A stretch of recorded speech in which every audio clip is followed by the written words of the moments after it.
This is because Maureen gave it to me to give. I left the room, probably.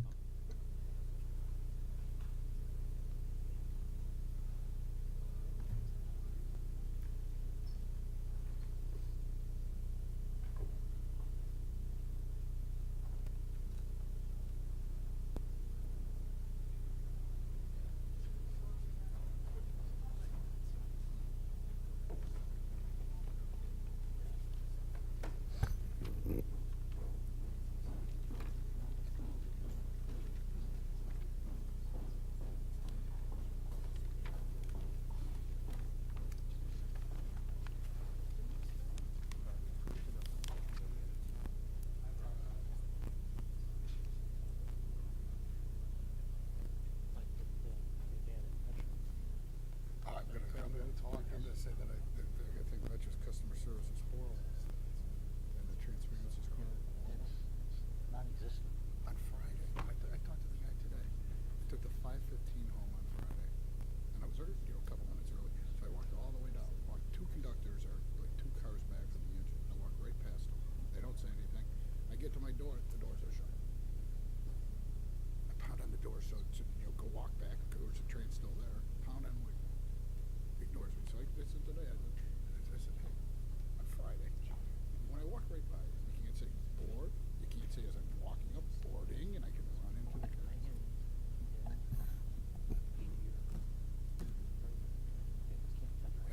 All right. Right. Yeah, that's what I thought.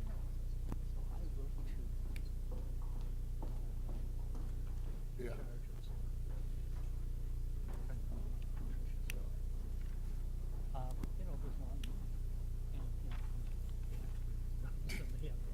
Exactly.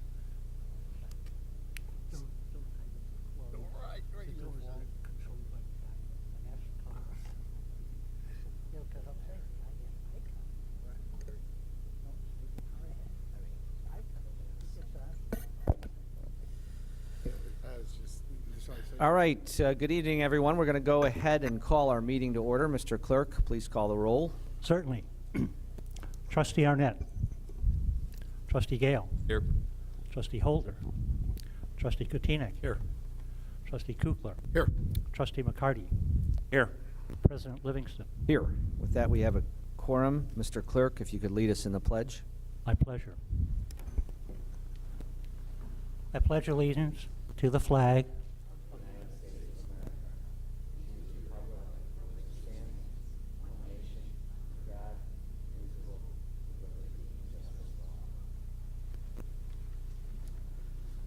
I have a few things to report under item number 2 on our agenda this evening. This is somewhat of our peak season in terms of budget development and other consideration of projects. First of all, want to thank the village board and the management team here. We did conduct our annual budget workshop this past Saturday, and we are going to be discussing that at public hearing on April the 8th. And that will be then considered by the full board on April the 22nd at our regular board meeting. So in April, we'll give you the highlights of the dimensions of the budget and the priorities laid out by the board within our resources. And then again, consider it on the 22nd of April. That document is also online and available at the library and here at the Village Hall. So everyone is welcome to view that. Tonight also on your agenda to the board, there's a couple of resolutions. One is related to the proposition of a state of Illinois capital bill. It's been about 10 years since we've had a capital bill in Illinois, and those projects do inure to the favor of the village in terms of infrastructure. And so that dialogue has begun, and we've been asked by constituencies such as Metra and others to begin to lend our voice to that effort, so that will be before you to consider. We also have a resolution on Sterigenics. This is a matter that the board has taken up. We voted to support Willowbrook at the West Central Municipal Conference last month in terms of the closure of that facility until such a time that more safety can be established. and other letters to administrators of the EPA early on at the state and federal level. So we'll read the resolution into the record and can answer any questions or discuss it as we consider that.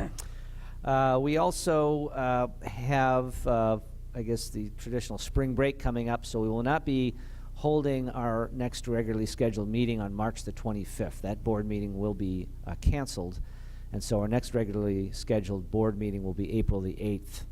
At that time, we will go through the Jackson storage proposal. That will be what we would call a presentation only on that matter. And then after that, we'll work with the board as to when we would actually consider that matter.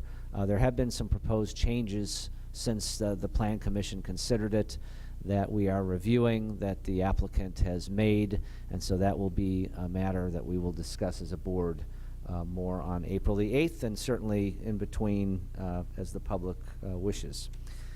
Let's see. We do have tonight a project we're approving in our current consent agenda, which is related to Ashland Avenue and Blackstone in terms of construction. Last year we had Dover and Park, which are nice and smooth now. This is a time of year where those roads look really rough and act really rough, and we're aware of that. So we want to continue to roll into that. We're a pay-as-you-go village, so right now we are doing that within our means, and so we have to rotate and roll around the village in terms of what we do.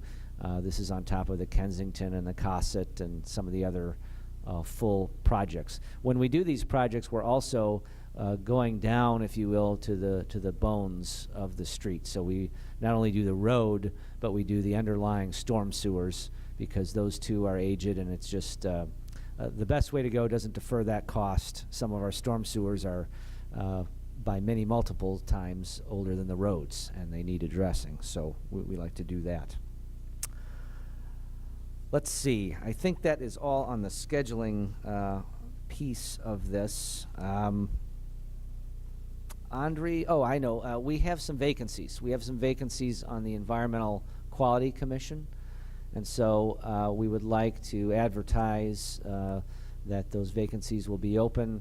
Andre, if I could ask you to post that on the website, and those will be due April the 8th, and the village board will consider that at either their second meeting in April, you know, in terms of the appointments to that board, or you can contact me, T. Livingston at villageoflagrange.com, and we appreciate all those citizens who serve on our boards and commissions throughout the year, and it's an important part of what the village board, all of us here on the village board, rely on in terms of advisory policy.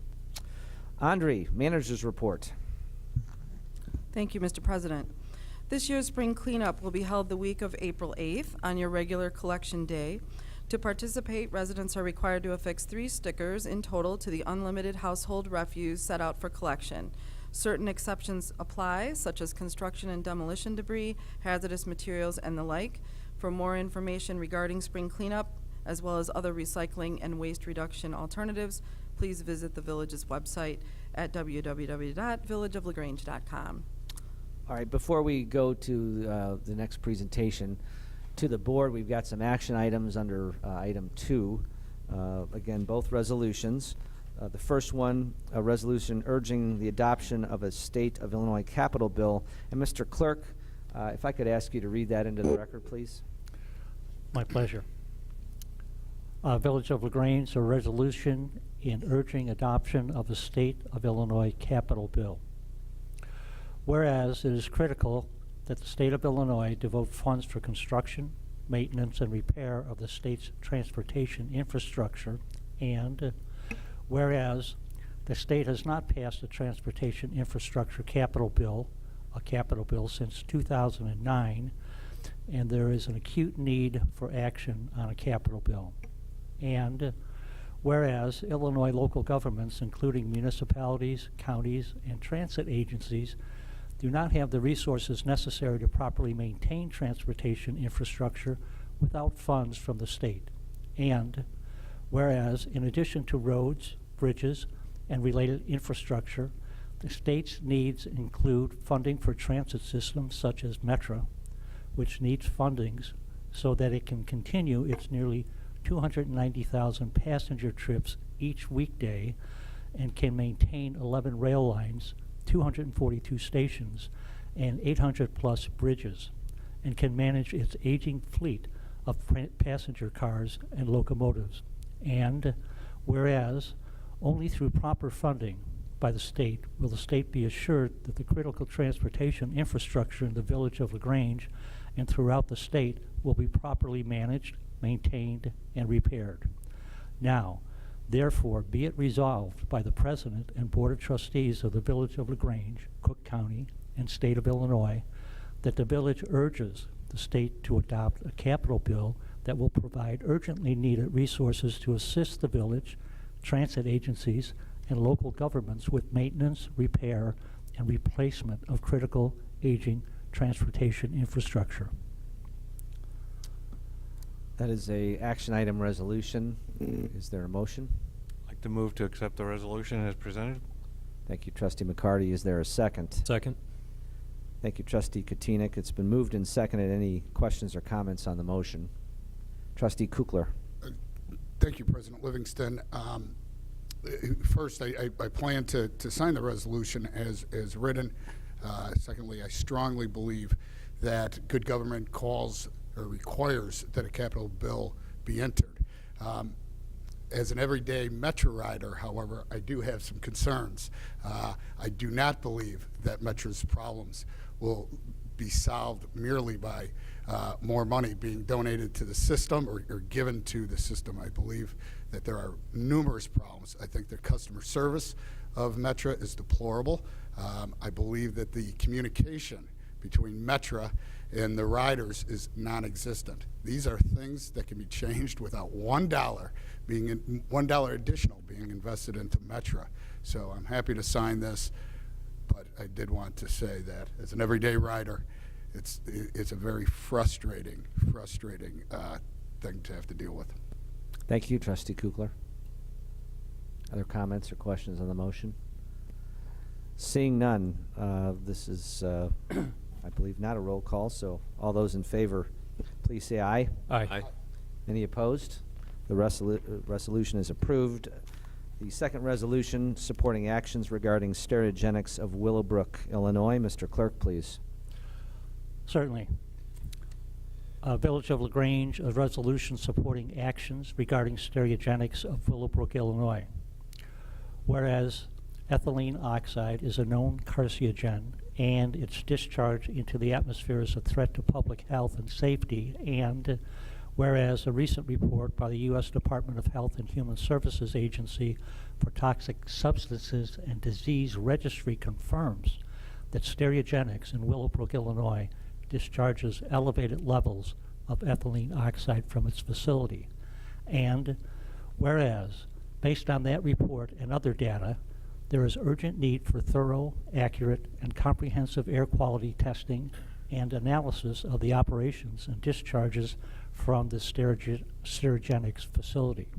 And whereas data from the U.S. Environmental Protection Agency, U.S. EPA, 2014 National Air Toxics Assessment shows that residents near the stereogenics facility are exposed to elevated levels of ethylene oxide, and whereas the U.S. EPA and the Illinois Environmental Protection Agency, IEPA, are charged with the enforcement of federal and state of Illinois environmental laws and standards to ensure that pollutants and discharges do not jeopardize the health and welfare of Illinois residents and workers. And whereas the U.S. EPA and the IEPA have and should continue to undertake comprehensive air quality testing and analyses within the area of LaGrange, and whereas the current permits issued by the U.S. EPA and the IEPA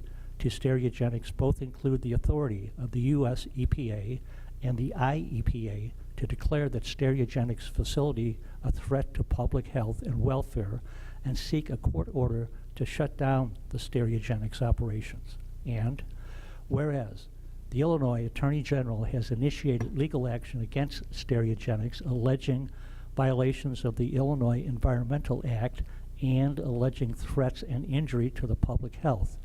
Now, therefore, be it resolved by the President and the Board of Trustees of the Village of LaGrange, Cook County, and the State of Illinois as follows. Section 1, recitals. The recitals are incorporated into this resolution as findings of the Board of Trustees. Section, Go ahead. excuse Go ahead. me. Section 2, immediate action on air quality testing. The Board of Trustees supports continued air quality testing and analysis by the U.S. EPA and IEPA at the Stereogenics facility and at other locations within the area of LaGrange. Section 3, action on Stereogenics discharges. The Board of Trustees supports the shutdown of the Stereogenics facility by the U.S. EPA and the IEPA until such time their operations are proven to be at a safe level and that no persons are at any risk. Section 4, distribution of resolution. The Board of Trustees authorizes and directs the village clerk to transmit copies of this resolution to the U.S. EPA and the IEPA, to the Office of the Attorney General of the State of Illinois, and to the Office of the Cook County State's Attorney for continued and further action. Effective date, this resolution will be in full force and effect as of its passage and approval. Thank you, Mr. Clerk. This is an action item as well. Is there a motion? I'll move to have the resolution accepted as written. Thank you, Trustee Kukler. Is there a second? Second. Thank you, Trustee McCarty. It's been moved and seconded on the resolution. Are there any questions or comments? Trustee Kukler. One comment, President Livingston. I strongly support the resolution. I hope that Stereogenics is shut down permanently. The only thing I would add, and that's to the distribution, and that a copy be sent to Congressman Lipinski and Minority Leader Durkin. They've been very hardworking on this matter and effective, I think, in moving the Attorney General into closing it down. Board okay with that amendment? I mean, I certainly am. Thank you for the suggestion. Other questions or comments on the motion? Seeing none, all those in favor, please say aye. Aye. Aye. Any opposed? The resolution is approved. Andre, let me turn it back to you for the rest of your report. And thanks for your patience. Thank you. The Lyons Township Area Communications Center is the consolidated police and fire emergency dispatch center for LaGrange Park in Western Springs.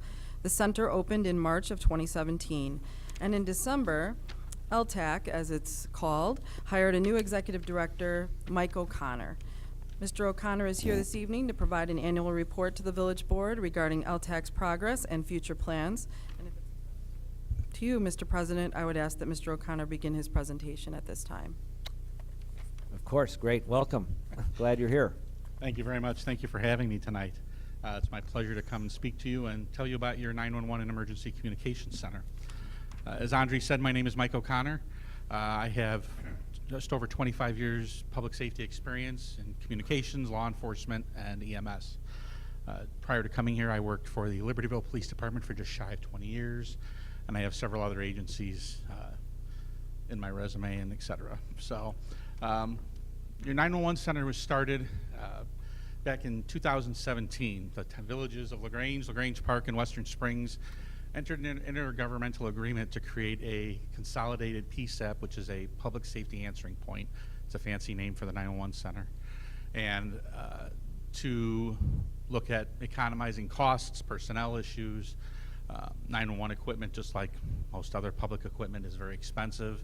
The costs are rising, the funds are depleting. So the three towns were pretty much ahead of the curve before the state laws came into effect to require consolidation, which they did recently. LTAC's a very good size right now. We have a great staff. All of our telecommunicators at the original consolidation came from our three villages. They're a great crew. They have some great morale, and they're very excited about working there, and we're making some good progress to moving to the next step.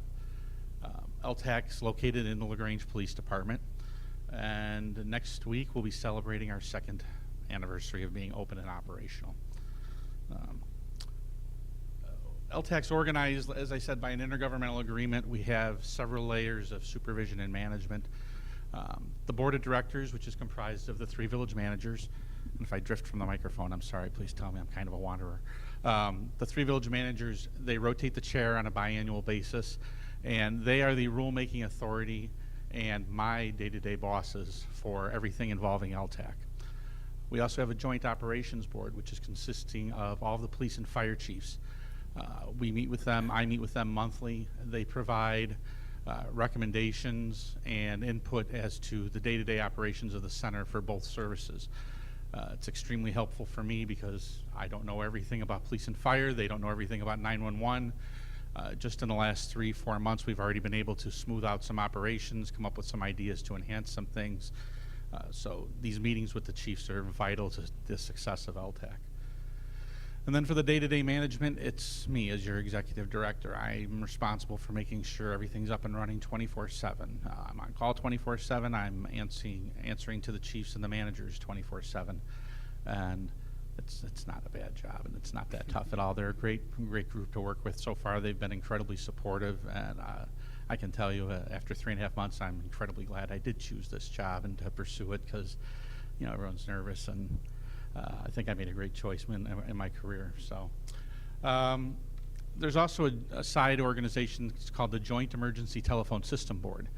That's comprised of the 3 police chiefs, the 3 fire chiefs, and a public member at large.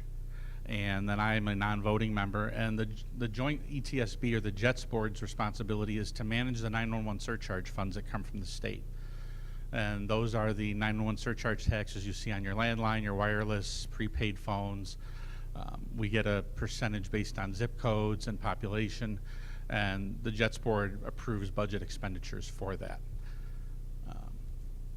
How are we staffed? We have 15 full-time employees, 14 telecommunicators, and myself.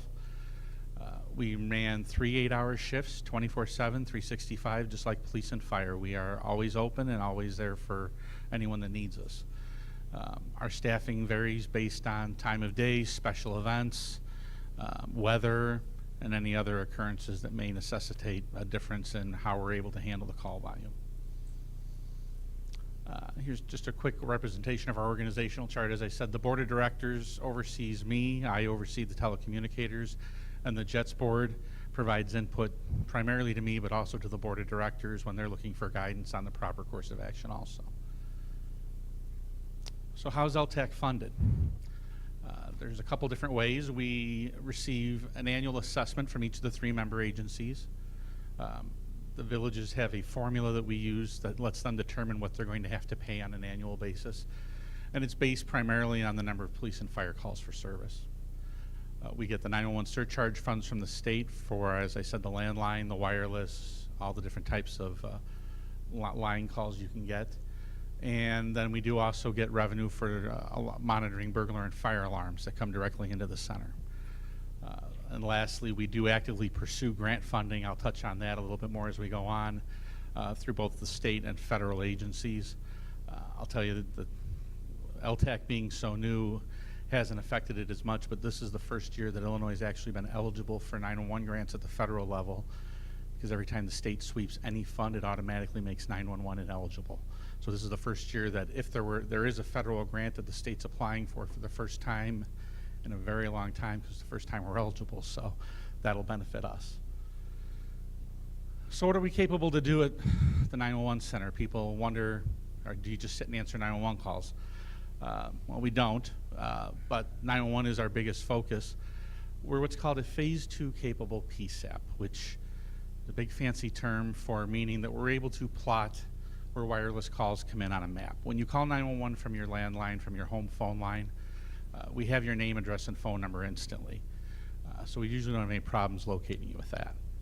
When you call on a cellular phone, basically it's bouncing off a tower of a cell site, and it gives us a big circle to try to narrow down where you're at. That can be anywhere from 400 feet to 900 feet that you're supposed to be in that circle for us to find you. It can be challenging sometimes. We have some more technology that's actually helping us. We're also able to handle hearing impaired calls, both TTY and the new version, which is called RTT, or real-time text. With landlines going away, TTY devices are also going away, so real-time text is a feature available on cellular phones that we're capable of handling. We have the language line, which gives us access to just about any language and dialect you can speak of within a couple minutes. By calling a secure phone number, we can get certified translators to help us out. We do have a couple dispatchers that are bilingual for Spanish, which is probably our most common one, but there's also, we encounter several other languages on a regular basis, and we will use them if we need to. And then we're implementing, or actually in the last week, we've actually completely rolled live a program called Rapid SOS. And what this is a free software from the National Next Generation Clearinghouse that lets us work on those cellular calls even better. And what it does is takes the wireless, the Wi-Fi, the Bluetooth signals that are coming off your phone and narrow down even smaller that circle of where your call is to where we can narrow down sometimes within 3 to 5 feet of where you are, which makes it a lot easier for police and firefighters when they're responding to things.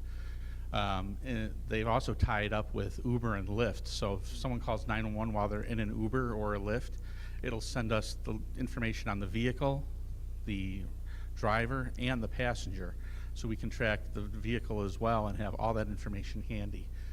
It's free. The phone providers and carriers are paying for it. The dispatchers are incredibly excited. There have been a lot of great success stories in the media lately about it. Sorry. So it's one of the newest ones we've rolled out, and they're having a good time. This little map screenshot here is a representation of how well this will work. So that green circle, that's the picture of the police station. And when we did a test phone call, I walked out in the lobby, and the little green arrow there, that if you can see it in the circle, is pinpointing right in the middle of the lobby, pretty much within about a foot of where I was standing. We were testing it on almost every 911 call. It's working incredibly well. Not every phone works. They have to have the most recent phone software updates, but it's a very encouraging tool. One thing in particular about Rapid SOS that as an administrator or someone that has to think of worst case stuff is it gives us the Z-axis, which is the height that it's coming from. So in a building like this, on a traditional 911 call that's cellular, we would maybe be able to narrow it to this building. With this software, we would be able to narrow it in a lot of cases down to the specific floor. So when you think about the hospital, Plymouth Place, some of the other apartment buildings or large buildings that we would have to send first responders to, this can help us narrow it down even more to where someone might be at calling for help if they're not sure. Some more capabilities that we have is all of the police and fire vehicles are equipped with GPS in their laptops. So as long as there's a laptop in the vehicle, we can track them in almost real time, couple second delay as they're moving around the villages. We use that to find who's the closest available for high priority calls for service, and also if someone's not answering their status check or calls for help, we can see between the 3 communities who's where at any given time and who the most appropriate person might be to send. We monitor the weather. Dispatchers are very superstitious about the weather, and we monitor that with a high resolution radar software subscription we have that's updated every 6 minutes and includes everything down to lightning hits, so we can watch and be prepared for severe weather to hit and keep our police and firefighters involved also. This map, I apologize on the screen, it's hard to see, but this is what the GPS mapping looks like. And if you can see any of the little cars on there, those were live police cars as they were driving around. So as I said, we're able to see where they are at any given moment and who's the best person to send to a call. And then this next screenshot's of our weather radar. This was taken last month. Orange kind of meant the sleet snow mix. And it, like I said, it updates every 6 minutes. We can scroll down to almost street level views. So again, it gives us all the warnings and watches as National Weather Service issues them, so we're always ready for when something's coming at us. Sorry. Another capability we have and we're about to finish rolling out is emergency medical dispatch. And this is one I'm very excited about. All of our telecommunicators are trained as EMDs, and we're finishing up the process to license the center and the dispatchers themselves. It's just some paperwork that had to be completed. And what EMD does is it allows us to provide pre-arrival instructions when someone calls for help on a medical situation before the paramedics get there. anything from controlling bleeding to childbirth to choking to CPR and a heart attack. The dispatchers are all trained. The protocols have all been vetted by Loyola's EMS system, which is the same that all of our paramedics work through. And they actually dovetail into the standard of care. So anything the dispatchers tell them to do, the doctors have already approved it and will inform the paramedics. So when the paramedics go en route, we can give them much more detailed information about what they may be encountering and what we may have been able to do to start early treatment for them, so that the paramedics may even be able to move a step or two ahead of their care when they get on scene, and we'll keep them updated as they go en route. So again, I apologize with this screen, it's hard for the public and you to see, but these are basically the data entry screens where they start entering what the medical problem is, and the scripts will start popping up based on the prompts of the wording they type in. As soon as they answer the call, if someone were to say someone's choking, they're not breathing, they're having a heart attack, there's quick buttons on top they can push that'll jump immediately, bypass all of this information, and let them start giving the instructions right away while another dispatcher starts dispatching the fire department. And we work in a team environment, so we reassure callers that help's on the way while we're asking all these questions, giving instructions. One of the other dispatchers is dispatching the fire department and the police officers at the same time, so there's no delay in care or getting them out. And a lot of people get concerned about that. We just keep reassuring them that we're dispatching help with another person while we're talking to them. Like I said, this would be the step-by-step instructions for giving someone CPR. And they go through annual recertification, continuing education requirements. The doctors review the calls. We review the calls in-house to make sure that they're meeting the standards that we've set and to look for any potential problems that may arise. So by the numbers last year, we handled just over, sorry from this angle, it's hard to see, 35,000, sorry, my contacts are back here. 32,000, 33,000 police calls for service, another, I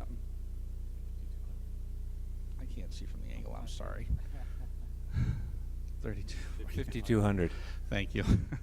Sorry, my contacts are bad today. So we handled roughly just over 38,000 police and fire calls for service between the three communities. For 911 calls, we handled 12,485. That was a combination of both landline and wireless. And total phone calls, we handled roughly 38,000 that came over our 7-digit lines, and then the 911 calls for a total of 50,866 phone calls last year. What other things do the dispatchers do? We do things like logging the overnight parkers in the frontline system. That's been a great success in all three communities. The public seems to enjoy the ability to go in at their leisure and request overnight parking permission. It's made it a lot easier during severe weather and the snow when we can turn it off. We monitor burglar and fire alarms. We monitor facility cameras in all three buildings, watching for problems in the lockups, the lobbies, if anyone comes in looking for assistance and can't figure out what to do. We can activate the tornado sirens in all three towns. We notify Public Works and all the utilities after hours and make any after-hour notifications for any of the villages. We maintain the warrant files and what are called the hot files, so stolen property, stolen vehicles. We maintain those for the police departments. For Western Springs, we conduct their I Live Alone calls just on the weekends when they don't have staff in their records department. And then we also participate in public education events. Last year we were in National Night Out. This year we'll do that again. And I'm hoping to do the fire department open houses, events like that. We have 911 education materials, and I'm very big on educating and being involved in the public and letting the telecommunicators be able to step outside the center and have some involvement. We're a green center. I know green initiatives are real big. We try to recycle everything we can, from batteries to toner to every piece of scrap paper that we can shred and recycle. So we try to do that and be at least responsible for that. So in 2018, what kind of things did we accomplish? We trained and released one new telecommunicator. We had a resignation due to family moving. In 2 years, we haven't had any other turnover. I take that as a good starting sign. They recruited and hired me after the resignation of the previous executive director, and hopefully that's something that you won't see again for a long time. We built up and started training on our unmanned backup center in LaGrange Park, which is something that most agencies don't have. Is everyone has to have a backup. We have an unmanned backup that's local. So instead of our dispatchers, if there were a failure of equipment in the center, having to drive up to River Forest, in our case, we can quickly move operations over to LaGrange Park, and be operational again within minutes instead of having to have our staff drive 45 minutes and have limited capabilities. We published our first policy and procedure manual. We participated in National Night Out, and we applied for and we were awarded a equipment reimbursement grant from the state of Illinois for $869,712.83, and that was no small feat. We were one of the few centers, I believe we were the second highest awardee last year, and we're going to be using that to take the burden off the villages in the coming years as we have to look at upgrading and replacing this technology that keeps evolving and changing and we need to stay on top of. So that's going to be a tremendous help in terms of finances and hopefully a relief of any burden to the villages. So coming up this year as I wind down, hopefully, we're currently researching the cost to migrate to a statewide police and fire radio network system called STARCOM. And STARCOM allows us to have interoperability with any local, state, or federal agency. The coverage is incredibly good, both in and outside of buildings, and it's statewide. So we could send a LaGrange police officer or firefighter to Carbondale, and they would be able to hear me as clearly as you can hear me right now. It's a project that we're waiting on a proposal on.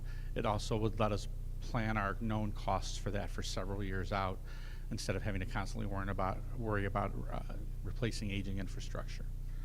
We're preparing for next generation 911, and that's the ability to get text messages, to get video and audio clips over 911. Our equipment will be replaced in a few years. That'll be what the grant can help fund, and something you have to be careful with because there's a lot of concerns about privacy and inundating centers when you get large incidents, but it's something we're preparing for, and we'll be ready to go when the state turns the switch on, which will be sometime in late 2020, they believe. And we're looking to expand our efforts in public education. As I said, I'm big in getting to know the public and doing activities with them. We're doing National Night Out. I said we'll do the open houses. We're happy to do presentations for community groups. Beginning of the month, we delved into social media and started our own Facebook page. And hopefully in the next year, we'll get our own website going also. Facebook we're going to use to spread information from the three communities that's important, but also educate about 911 and our center itself. And that's all I have. I am happy to answer any questions that you may have. But thank you in advance for the time. Thank you, Mike, and to the board. Any questions or comments for Mike at this time? Trustee Kukler and Katina. Executive Director, thank you. Thank you for all your efforts, and thanks to your department. I think the residents are real happy with the way it's rolled out. I did have one question in the slide. I'm not sure if it came up there, but in our materials about the total phone calls, it was 50,866. And I'm reading it that the wireless 911s were about 18% and the landline 911 6%. So does that mean 76%, if my math is right, are not 911 calls that you Correct. get? That's correct. So what type of calls are those generally? The parking calls and? Everything you can imagine. Questions about parking, about tickets, people in the lobbies after hours looking for assistance, people looking for directions, calling in non-emergencies where they need to make police reports. If you can picture a question, I can probably tell you we've gotten that call. Opinions on the village board. Exactly. That might be one we haven't gotten. But is that something that we can move towards, more texting, email, just? No, I think that's it's probably a fairly common number to get that many 7 digits when we're handling after hours calls. It doesn't concern me as to the amount, and actually I think we'll actually see it decrease a little bit as Frontline, which is the overnight parking, rolls out some more and becomes more popular, but it's not an overwhelming number of calls, and the information's readily available to us, so it hasn't proven a burden, and I don't think it will. All right, thanks a lot. Sure. Thank you, Trustee Kukler. Trustee Kotinik? Great, thanks, Tom. Mike, thanks for your presentation as well. Just curious if you had mentioned the facility staff's 15 full-time employees. If LaGrange did this on their own, how many employees would we need, just to highlight the consolidation of services that we're offering? Based on LaGrange's size, I would guess you'd need 5 around the clock, so that would be 3, 6. You'd probably need at least 9 full-timers. Okay, 8 to 9 full-timers, I would say. great.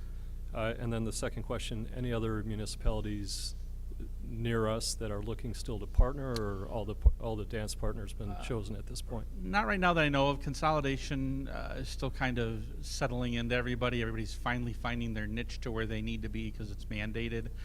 I think in the next few years you might see a small amount of movement, just as people might see costs that they didn't realize were going to come up. But right now I don't think you're going to see a lot of movement for a couple of years unless there's incredibly poor service and incredibly large price change. That really will probably be in the future the only thing that would unless the state mandates even bigger consolidation, which I don't see happening. Great, thank you. Thank you. Other questions, comments? Again, Mike, thank you very much. This is a priority of the village board in terms of service to our residents and to be innovative about it. And then again, to do it in a cost-effective way, coordinating the equipment.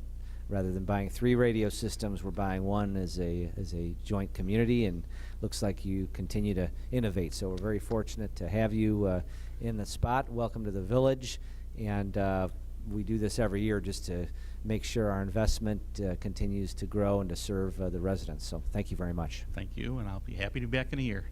Okay, thank you. Andre, any other managers' items? No, Mr. President. All right, thank you very much. Mr. Clerk, if you could please read the items on the consent agenda. Certainly. Matters on the consent agenda will be considered by a single motion and vote because they have already been considered fully by the board at a previous meeting or have been determined to be of a routine nature. Any member of the Board of Trustees may request that an item be moved from the consent agenda to current business for separate consideration. Item A, award of contract. 1, construction of fiscal year 2019-20 Ashland Avenue and Blackstone Avenue water main replacement project. And 2, construction engineering agreement. Item B, agreement, East Avenue pumping station improvements, SCAVA system change order. Item C, minutes of the Village of LaGrange Board of Trustees regular meeting Monday, February 25th, 2019. Item D, consolidated voucher 190311. Thank you, John. And the item on current business. Yes, there's one item under current business. Includes the matters being presented to the Board of Directors or Board of Trustees for action. One item, item A, ordinance, variation, required front yard, DeAndre Alexander and Sherry Sneed Alexander, 315 East Franklin Avenue. We have B. Right. I'm sorry. Let's see. And B. Item B is ordinance, zoning code text amendment, zoning map amendment, special use permit, site plan approval, and final plat for a residential development at 441 9th Avenue. Okay. And then read the other ordinance under B, if you Okay. would. Thank you. And then ordinance amending Chapter 77 of the LaGrange Code of Ordinances regarding a stop intersection, 9th and Goodman Avenues. All right, and when we get to that, that'll be 2 different motions. But first, let's go to item number 4 on our agenda, which are public comments regarding items that are on our agenda this evening. Please. Hi, good evening. Matt Pagori with MI Homes. Thank you for your comments the last time we met. Since then, we've worked with staff to revise the plans and I believe address your comments. So if you have any questions, I'd be more than happy to answer. Thank you, Matt. We'll, when we get to current business, probably have a question or two, perhaps. So Thank you. stay close. Appreciate that. Welcome. Good evening. My name's Tim Sheldon. I'm a resident here. I will admit that both of my questions are motivated in part because I recently did my taxes and saw some of the changes in how the new tax law has affected us with the state and local tax deduction. So the first one is about the water main projects. I want to commend the board for proactively investing in our infrastructure and modernizing a very important system. And I think the bidding process is robust and strategic and has resulted in a lot of savings. Looking at the last two board packets, the Blackstone-Ashland packet saved, the estimated cost of completion was $436,000 less than the amount that was budgeted for it, as I understand it. And then the Brewster Avenue project came in $186,000 less than was budgeted for it, for a combined $622,000 of an amount that was budgeted for those projects that don't appear to be required. And I share Trustee Kukler's concerns that were expressed a year ago in the paper about, this was a significant amount of money when we went ahead with back-to-back 7.5% increases in the water rate, and that it had the potential to result in a large pot of money that would be then used for other things. And I would ask that the board consider not increasing the rate as much to account for the significant amount of money that we appear not to need for some of those same projects. The second point is actually in relationship to the Mason Point development. I live exactly 2 blocks from that development, and in fact my driveway exits out onto 47th. So I would be impacted by any and all of the traffic. And don't worry, I'm actually very much in favor of the project. I've looked it over, and I feel that the development is in keeping with the surrounding area's architecture and the neighborhood feel. I'm especially pleased to see that the vendor is going to provide the village with a sign and landscaping in perpetuity, as well as $500,000, as I understand it, to offset the acreage allotment. And I think if we as a village are going to keep our property taxes low, we have to pursue responsible development strategies that bring more property onto the tax rolls. And I think this property does that. And I also feel that the changes that they've made and the variances that they're asking for are really no different than what we consistently seem to allow for individual homeowners. And so I ask that you approve their project and that we can move that project forward. Thank you. Thank you, Tim, on both counts.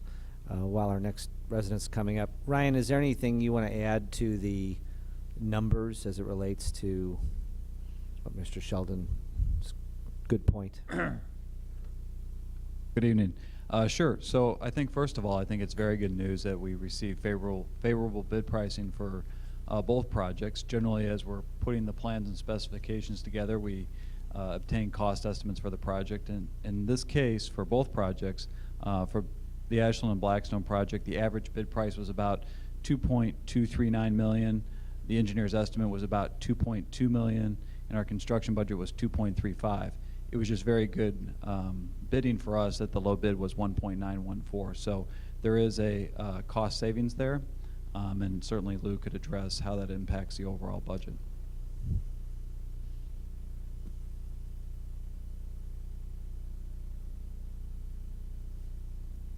Thanks. As far as the construction projects, I think we were kind of going with the water funds all in on Blackstone and Ashland, significantly drawing down our reserves to complete those 2 projects. So by doing so, having the savings, we expect that our reserves at the end of next fiscal year will still be relatively low at 10%. So we'll be using some of those funds from the rate increases to continue to build those reserves, as well as use them for the next phase of the street projects. The one of the things we talked about last year was reallocating some of the funds that we had set aside for MARS and actually putting more funding into streets, and corresponding to doing the streets, we look to do the water mains at the same time. So we're really doubling the amount of streets that we're doing, as well as the corresponding water main. So we'll be using those rate increases to fund those next phases of the street projects as they come online, okay, to do the water mains underneath. And thanks to you both, and again, we'll be discussing the budget, both the revenue and expenses side on the 8th a little bit more, but do appreciate your question there, Tim. It's very helpful. Good evening. Property owner at 315 East Franklin, where we're seeking the variance for the front yard. If you guys have any questions, I am here to answer any of those for you. We appreciate that. Thank you for introducing yourself. Thank you. Welcome.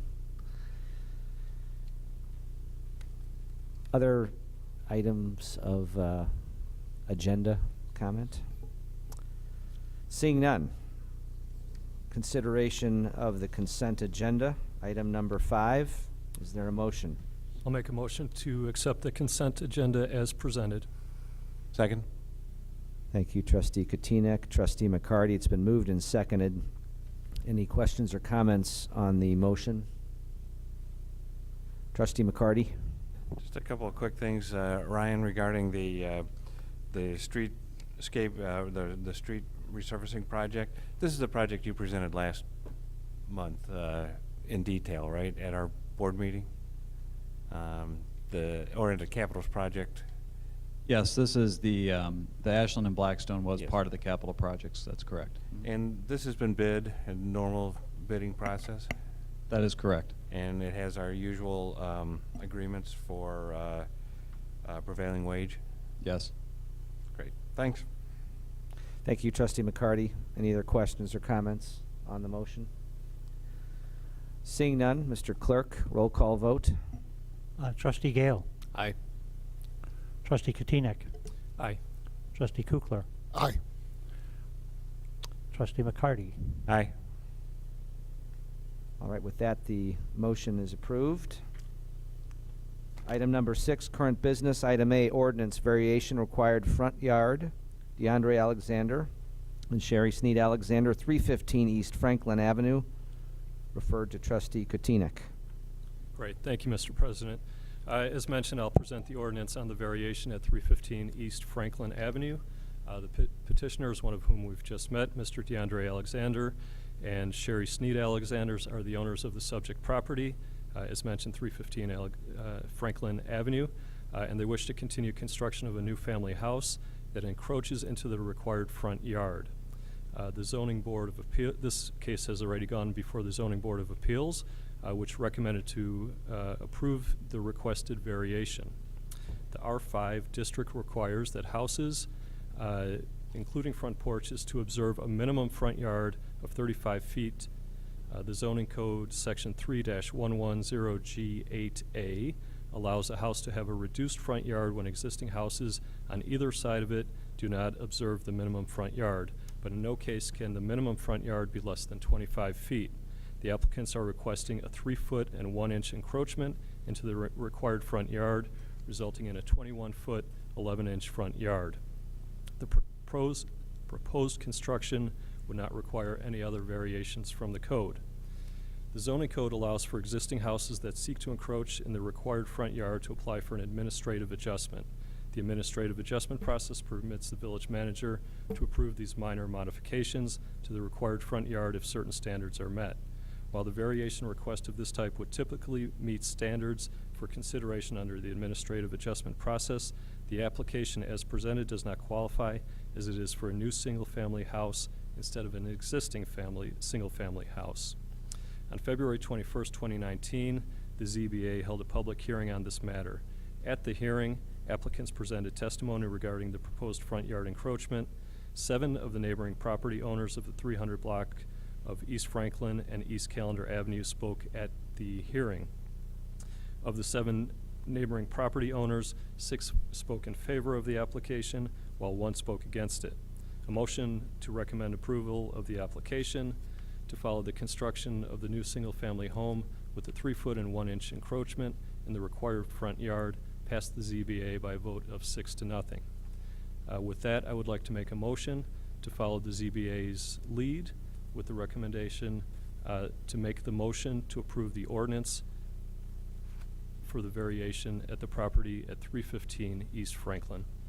Thank you, Second. Trustee Katinek. Thank you, Trustee McCarty. It's been moved and seconded. Questions on the motion? Comments? Trustee McCarty. Thank you, President Livingston. A couple of quick questions, I think probably directed to Charity. So the essence of this was a construction error, correct? Correct. And in our process, does our zoning or building code require an updated survey before the building can go off the foundation? Correct. The spot survey was required to be completed before framing commenced. However, the contractor did not order the spot survey and commenced with framing without having their backfill inspection, which is normally when we would catch the issue. So he started building before even backfilling? He did the backfill, Without did an not call for inspection? the inspection, and then commenced with framing after that. So what are typical resolutions when a contractor is ignoring the codes? What do we typically go through? So if a project had not gotten quite so far along, we might require the contractor to remove the foundation that had been placed incorrectly. And if a foundation is caught, there's a spot survey done and the foundation is off at that point before they commence with framing, that's a more economical option. This project, because they hadn't called for the inspection, continued on, and we did notice it after a certain point. The staff did notice and called it to the contractor's attention, but at that point it was substantially framed up. And I would assume that a big part of why that went on is we're pretty understaffed in the Economic Development Department. Yes, we don't have an in-house building official right now and didn't at the time. We have, since that time, since December when we noticed the issue, put some new practices in place with our outside consultants where they are driving by and checking just on the status of open new single-family permits twice a month, just to ensure that the contractors don't get too far out ahead of things without our knowing about it. Okay, good. And relative to the zoning changes or the variances that are being requested because of this, it's 3 feet above beyond the 25 feet. That's our Correct. minimum. But the stated average of each side, where would that put the minimum front yard if the average was met? Sure. Let me get that for you real quickly.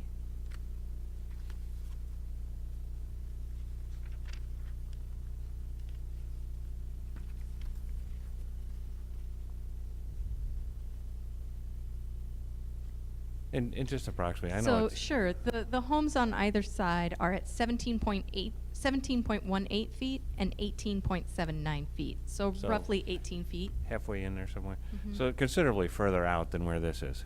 Correct. And are there any other conditions on this that they're overbuilding the site or they're over their lot coverage or any of that kind of thing? No, everything else, the home is the size that it's supposed to be. It meets the side yard setbacks. It's just too close to the front lot line. And except for the 25-foot provision, it could meet that in the average. Correct. If it were just an average and we didn't have the minimum 25-foot threshold as a baseline in the zoning code, then their average would only be around 18 feet. Okay, great. That's very helpful. Thank you very much. Thank you, Trustee McCarty. Other questions on the motion? Trustee Gale? Thanks. It's also for Charity. Sorry, I was just curious, due to this error by the contractor, what we're calling an error, what steps do we take with respect to contractors when they do something like this? The homeowner has to come and, file for a variance, we've got to take it up. What measures do we take to sort of remedy that, prevent it from happening again? Just tell me a little bit about that. So I don't believe that there's a specific penalty in our code aside from the requirement that work without a permit can trigger a double permit fee. So typically when work is being done outside the scope of a permit, that is the municipal code provision that applies. Okay, thanks. Trustee Kukler? Following up with what Trustee Gale said, and maybe, as I would say, my day job, for the record, I do want to say that probably almost simultaneously when the Alexanders contacted the village to ask what to do. The contractor contacted me and did discuss what happened. And I can tell you from my conversation with the contractor, he was very apologetic, embarrassed probably about this occurring, and concerned. He was concerned for his own reputation, but I think he was much more concerned about the impact that it had on the Alexanders. I did talk about, well, how's it measuring with your neighbors, that I thought the board would really look at that fact. He said it's not going past where the neighbors are. And at that point, I encouraged him to work with the village, to go before the ZBA, and then if it's successful, to come before the board. So just a full disclosure. Thank you, Trustee Kukler. Other questions or comments on the motion for the ordinance? A couple of Trustee comments. McCarty. One, I'd like to thank the homeowner for coming forward and working through this. I know it's not a fun process, but it does make a difference. It makes a difference to the neighbors and makes a difference to the people on the block. So thank you very much for doing this. For me personally, I think because it is within that average setback that would be allowed typically, and is not encroaching on any other things, I will support this. Thank you, Trustee McCarty. Other questions or comments? Seeing none, Mr. Clerk, roll call vote. Do we have a motion? Yeah, in a second, yeah. Trustee McCarty? Aye. Trustee Kukler? Aye. Trustee Kotinik? Aye. Trustee Gale? Aye. With that, the ordinance variation is approved.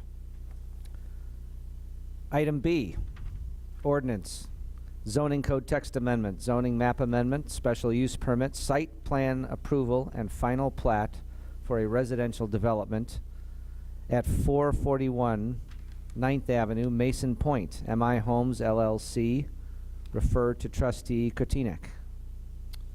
Great. Thank you again, Mr. President. As mentioned, I'll be presenting the ordinance for 441 9th Avenue and subsequently an ordinance amending Chapter 77 of the LaGrange Code of Ordinances, and this is regarding a stop intersection at 9th and Goodman Avenues. So this is a little bit of a continuation from a hearing that we had on February 11th, and I'll provide some background for the general audience. MI Homes Chicago is the applicant and the contract purchaser of the former Illinois Masonic Children's Home property at 441 9th Avenue and is seeking approvals to allow for a residential plan development called Mason Point. The proposed development includes the following: 12 single-family detached homes along 9th Avenue, 58 townhome units and 12 buildings, a naturalized stormwater management facility on the eastern 1.36 acres of the site, private streets throughout the development accessed from 9th Avenue and Bluff, and lastly, landscaped areas including 2 courtyards and a pedestrian walking path. The landscaped areas, stormwater management facility, sewers, street lighting, and streets are to be proposed to be owned and maintained by a homeowners association. A development agreement between the village and applicant will govern maintenance requirements for the privately owned infrastructure. And in as additional measure of security, a development agreement including a provision for a special service area to fund maintenance in the unlikely event that the HOA does not fulfill its maintenance obligations. The zoning approval sought by the applicant includes an amendment to Section 14-501 of the zoning code to allow planned developments in the single-family residential districts, an amendment to the zoning map from IB Industrial Buildings District to the R4 Single-Family Residential District and R6 Two-Family Residential District, a final plan development PD, a special use permit, and a site development approval, and a final plat of the subdivision. In addition to this ordinance is an ordinance to amending a stop configuration at 9th and Goodman Avenues from a 2-way stop to a 3-way stop. During the public hearing process, staff recommended to change the stop configuration to address current and future traffic concerns that was previously raised by residents. The final plot of the subdivision for the development is being finalized and will be presented for approval by ordinance at a later date, along with a plot of the easement granting public pedestrian and vehicular access over the walking paths and street in the development. An ordinance creating the SSA for the development as authorized by the development agreement in order to ensure the future proper maintenance of the private infrastructure will also be brought to the village board at a future date. The SSA, as proposed and agreed to by the developer, would allow the village to levy up to $50,000 beginning in the year 2021 to establish this SSA to fund balance and levy against future as needed to replenish that amount in the event that the funds are used to perform any maintenance activities. In terms of the project history, excuse me, on July 30th, 2018, the village hosted a pre-application meeting at which the applicant received comments from the village staff and selected trustees and plan commissioners. The applicant filed its application to the village on September 7th, 2018. Prior to the required public hearings, the applicant hosted their own neighborhood meetings on October 25th, 2018, and invited property owners within 250 feet of the subject property to provide input on the proposed development. After this meeting, and upon receiving additional comments from staff throughout the process, the applicant further revised the proposed plans, and the application was scheduled for the Plan Commission consideration. The Plan Commission conducted a public hearing on the proposed development on December 11th, 2018, and subsequently on January 8th, 2019. After the conclusion of the public testimony and discussion, the Plan Commission deliberated and voted to recommend to the village board that they approve the proposed development subject to the following 6 conditions. First, the applicant will revise the proposed single-family houses to meet R4 district maximum building coverage without changing the proposed front elevation of the houses. Second, the applicant will revise the engineering plans per the outstanding comments from the village engineer and consulting engineer's comments dated December 5th, 2018. Third, the applicant will revise the landscaping plans per the outstanding comments from the village consulting landscape architect's comments dated December 5th, 2018. Fourth, the applicant will comply with the staff recommendation for anti-monotony standards for the single-family houses. Specifically, no particular architectural style can be located within 2 lots of the same style, and no model or architectural style combination can be used more than 3 times.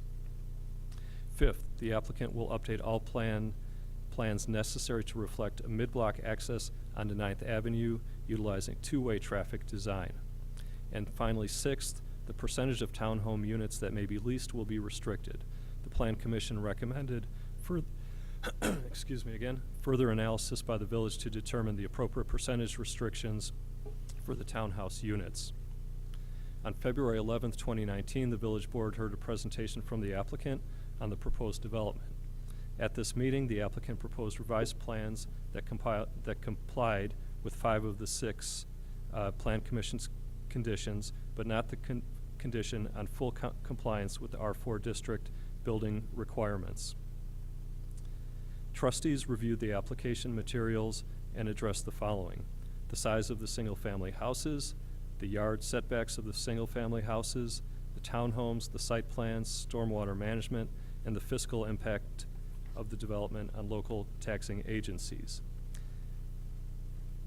The main revision was to meet the R4 district maximum building coverage required per the Plan Commission's recommendation. Additionally, trustees also raised concerns regarding the proposed relief from the minimum yard requirements for single-family homes. Since this February 11th village meeting, the applicant has revised the designs for the single-family houses to eliminate the relief previously sought from the R4 district maximum building coverage, minimum rear yard, and minimum interior side yard requirements. The applicant is now seeking a 13.5-foot corner side lot for lots 7 and 8, which are located on either side of the development's private street intersecting 9th Avenue.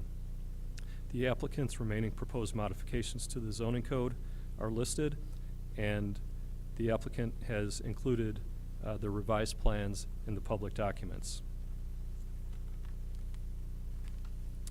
In summary, the revised plans include changes to the zoning code or modifications from the zoning code, including height, minimum corner side yard, and those are on the residence. For the townhouses, for the R6 standards, variations to the building height, minimum required front yard. minimum required corner side yard, minimum required interior yard, rear yard, balconies, and overall landscaping and perimeter, private streets, and pedestrian circulation systems.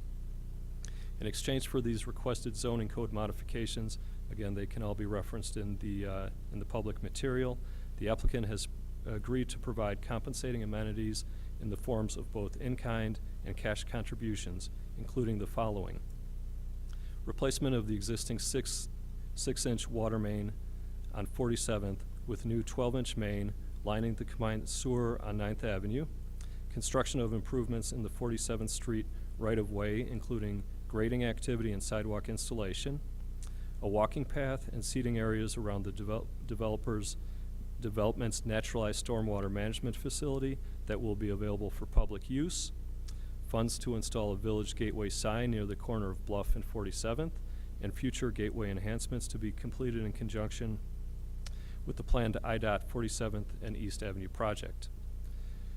Additionally, Section 152.16 parenthetical 8 of the Grange Municipal Code requires that an acre of public land be dedicated when 75 additional building sites are created as part of a final plot. The applicant is proposing 70 building sites and thus is required to provide 0.93 acres of public land to the village. The applicant is dedicating to the village approximately 550 square foot area at the southeastern corner of the subject property to accommodate a future village gateway sign. The applicant has also agreed to install landscaping around the future village gateway sign and maintain that property in perpetuity. The applicant is proposing to provide a fee in lieu of all the village for the remaining acreage as indicated in the attached development agreement. The total cash for the subdivision fee in lieu gateway sign and future gateway enhancements is $500,000. There are some ordinance for consideration. Thank you. Staff and the village attorney have attached a project approval ordinance pursuant to the direction of the Plan Commission and Village Board. The key provisions of this ordinance include the following. First, the PD plans, including a product book that illustrate the approved architectural designs and floor plan of a single-family houses and townhome buildings, as well as the anti-monotony requirements for the single-family portion of the development. Second, specifications for required building materials. Third, limitations for on-street parking, including a prohibition of overnight parking. Fourth, a limit of the number of townhomes that can be rental versus owner-occupied. No more than 15 total units can be rental, and no more than 2 units per building may be rented at any time. And lastly, number 5, requirements for submission of final plans before permit issue. Included in our documents is this development agreement. This agreement is the developer's contractual commitment to undertake this project as approved and includes the many protections of the village interests related to the development. The village commonly uses development agreements such as this for large projects, and as such, a standard template serves as the basis of this agreement and then is tailored to the specific details of each project. The key provisions of this development agreement include the following. First, the applicant must install the necessary public infrastructure improvements at the applicant's expense. Second, the applicant and subsequently the homeowners association will retain ownership of all utilities, streets, stormwater management facility, and pedestrian amenities, except the water main, which will be maintained and owned by the village. Although the SOA will remain responsible for all maintenance of all private infrastructure, the development agreement includes provisions allowing the establishment of a special service area to fund future maintenance and in the likely event that the HOA does not fulfill its maintenance obligations. Third, the applicant may not assign the development agreement to any other entity as part of a sale or other transfer of the subject property without the village's written consent. If an agreement is made without compliance with that condition, the entitlements granted for this project will be terminated. Fourth, all preliminary plans for the project, including engineering, site design, and landscaping, are attached into this agreement, and the applicant is required to submit a final version of these plans before any permit for construction of the project is issued. Fifth, the provisions of the project declaration for the project must include standards for long-term upkeep of the private utilities, streets, stormwater management facility, leasing restrictions of the townhouses, parking restrictions within the development, limitations on exterior storage, and rights of the village to enforce those standards. The project declaration is also required to include the acknowledgement that homeowners may not apply for a variation to increase building coverage on any single-family lot. Number 6, the applicant must provide a plot of easement for the subject property for public access to the proposed private streets and pedestrian walkways. And finally, number 7, the applicant must promptly begin construction and continue through completion. The applicant must provide performance security sufficient to ensure completion of all infrastructure projects. So at this point, as I mentioned, I have 2 motions. I will start out with the first motion. Should the board concur, I would move to approve that the ordinance titled "An Ordinance Approving Amendments to the LaGrange Zoning Map and Zoning Code, a Special Use Permit, a Plan Development, and a Site Plan for Residential Development at 441 9th Avenue be approved." Second. Thank you, Trustee Katina. Trustee McCarty, it's been moved and seconded, first part of the motion. Are there questions or comments on the ordinance motion? Trustee Kukler? Yes, I have, I guess, one general question, then one more specific, and maybe Charity would be the best to answer. And I'm reading off of page 6B.4, where it's talking about section 152.16, open parens 8, of the LaGrange Municipal Code requires that an acre of public land be dedicated when 75 additional building sites are created as a final part of the final plot, or maybe Attorney Birkeland. Is that saying that if they do 74 or less, then they don't have to contribute anything, or is it supposed to be a ratio based on an acre per every 75 or a portion thereof? It has been construed consistently to mean a ratio, so that it's a percentage if it's less than 70. Okay. That section, by the way, is part of the subdivision code, which is aged. Understood. But when Uptown came in and did theirs, was it similar, so that obviously they had more than 70, and then we divided their units by 70 to look at that? We did, and that became bundled with a number of additional enhancements and exactions. Okay. Now getting more specific to this project, in the same paragraph, or the last sentence of the paragraph, when it's talking about what the developer has promised to provide, is this a $500,000 cash payment, and then we're going to buy the gateway sign and things of that nature? Sure. So the $500,000 is the cash payment, representative of their contribution of the subdivision fee in lieu of the public land, the cost for a gateway sign, and contribution toward future gateway enhancements along the 47th Street corridor. So the village, as you know, has budgeted for gateway signage. The CEDC has been involved in looking at a variety of different designs for that gateway signage. So rather than having the developer construct the signage, we felt it more appropriate for it all to be fabricated per the village's standards for what we're looking for the design specs with the sign contractor that we choose to use. Okay, and just to follow up on that, so the developer is giving us $500,000, and we're using a portion of that to do some gateway signage? Correct. Okay. Thanks. Thank you, Trustee Kukler. Other questions or comments on the ordinance? Trustee McCarty? Thank you, President Livingston. I want to make sure I'm understanding this right. They have, they're meeting all the setbacks except the 2 setbacks on the new street? Correct. And that's the setback facing that street? Correct. So we're not pushing the houses next to each other? Correct. On that one. And they've carefully done the backyard setback. I saw that. Nicely done. Those were clearly my greatest concerns, and I like to hear that.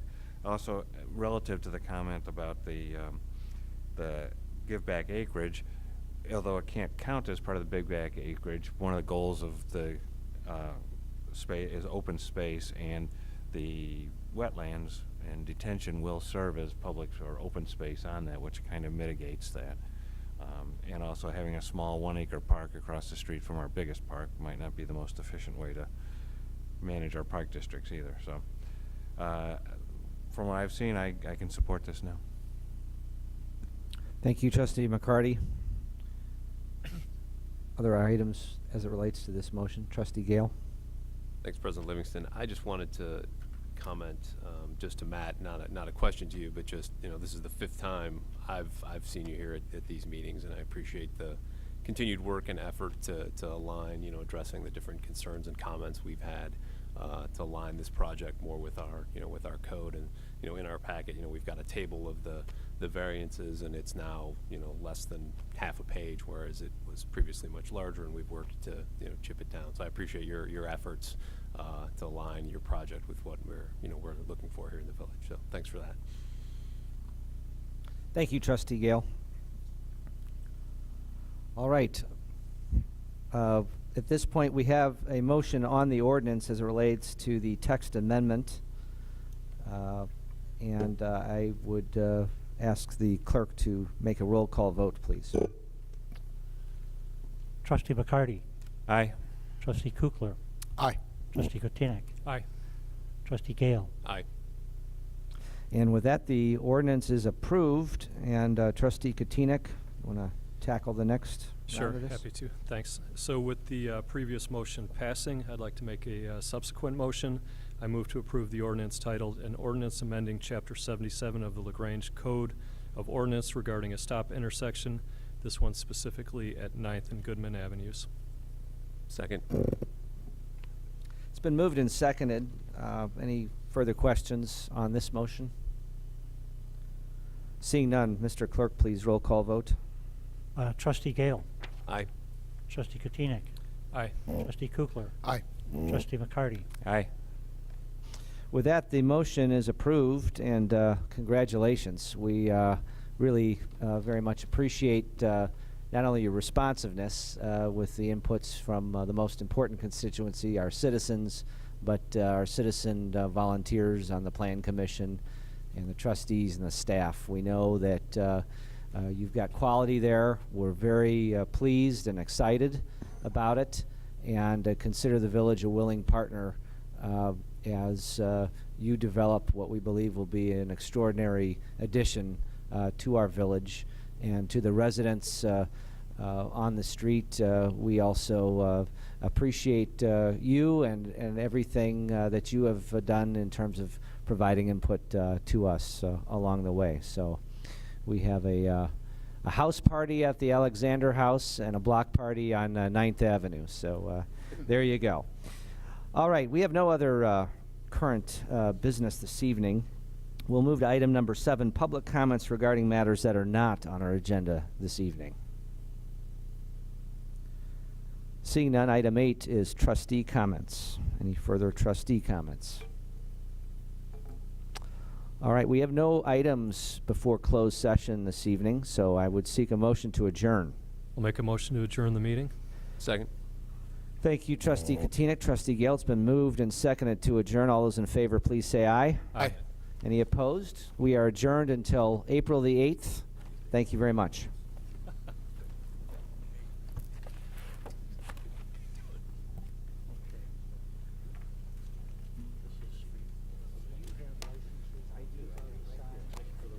Hey, no problem. You had a lot to do today. Yeah, those are like the old budget. Some that you had signed that I had. I'm going to put these in the basement. Okay. That's fine. Sorry, it's that time of year. Oh, yeah. That's okay. That's okay.